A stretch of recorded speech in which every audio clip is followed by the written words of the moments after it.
Now our next topic is Newton second law of motion. देखिए basically क्या होता है कि अगर हमारे पास दो बॉडीज़ हैं, एक हैवी और एक लाइट, यानी एक भारी है जिसका मास ज़्यादा और एक लाइट है जिसका मास कम है।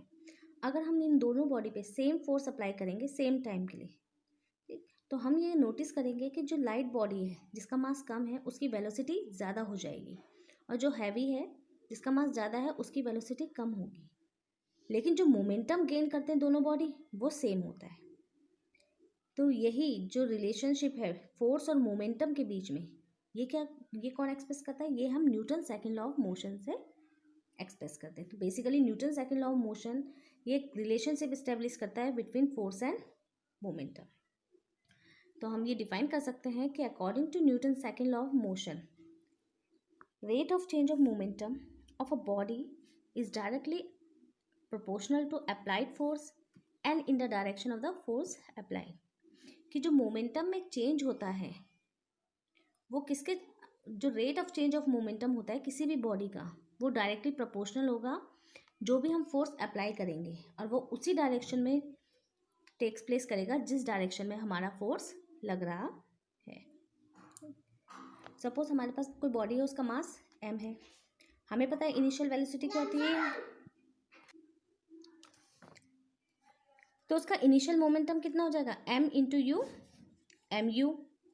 इसी तरीके से हमें पता है कि फाइनल वेलोसिटी कितनी होती है v, तो फाइनल मोमेंटम कितना हो जाएगा मास इंटू वेलोसिटी यानी m into v equals to m you.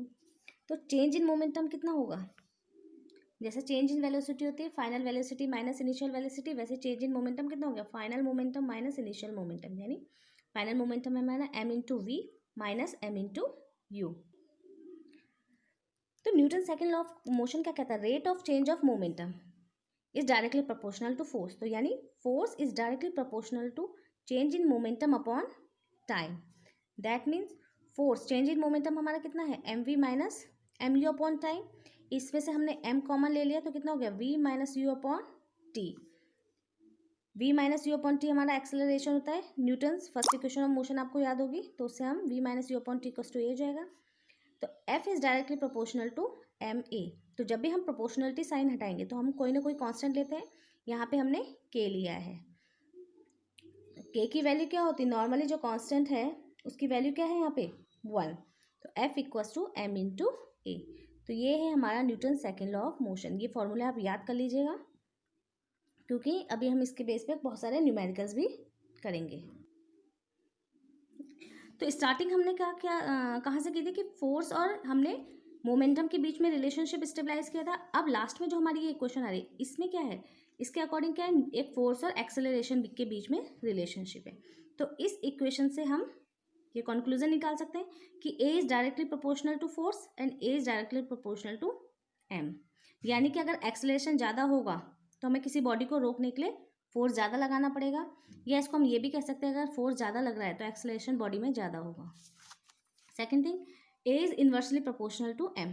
यानी कि अगर मास ज़्यादा होगा तो एक्सेलरेशन कम होगा और मास कम होगा तो एक्सेलरेशन ज़्यादा होगा। सपोज आप एक एग्जांपल ले लीजिए, एक छोटी सी बॉल होती है हल्की फुल्की जो प्लास्टिक की आती है, और एक क्रिकेट बॉल है। तो क्योंकि क्रिकेट बॉल का मास ज़्यादा है, अगर हम उन दोनों में सेम फोर्स लगाएं, ठीक है, सेम स्पीड लगाएं, तो जो प्लास्टिक की बॉल है वो ज़्यादा मूव करेगी क्योंकि उसकी वेलोसिटी ज़्यादा बढ़ेगी तो उसका एक्सेलरेशन ज़्यादा होगा।